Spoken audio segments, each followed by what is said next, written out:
Chodź, pokażę Ci, jak obsłużyć funkcję w Twoim Jalteście.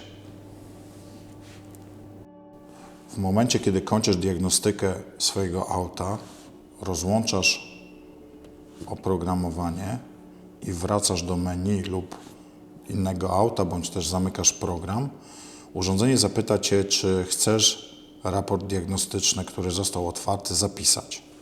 Jeżeli wyrazisz na to zgodę, to raport diagnostyczny możesz przypisać do klienta, do samochodu, do numeru rejestracyjnego, do VIN-u, dodać pole użytkownika i w tej formie możesz go zarchiwizować.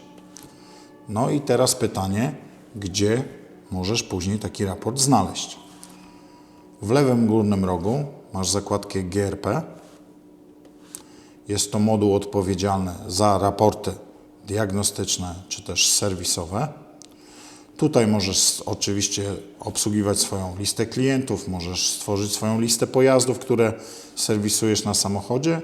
Natomiast raport diagnostyczny znajdziesz w zakładce raporty i w tym miejscu one będą poszeregowane po identyfikatorach, które zapisałeś.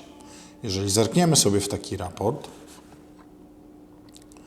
to w raporcie jest wszystko to, co zrobiłeś w czasie jednej sesji. Od momentu otwarcia oprogramowania do zamknięcia, bądź też od momentu, kiedy wybrałeś jeden model, obsłużyłeś go i przeszedłeś do kolejnego modelu. Wszystkie operacje.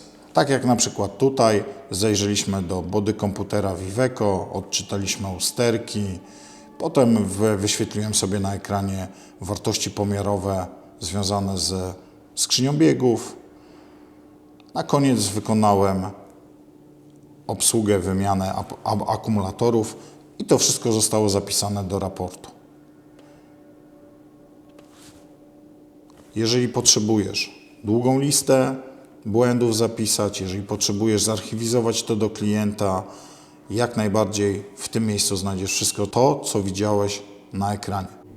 Jeżeli chcesz poznać swojego Jaltesta lepiej, zaobserwuj.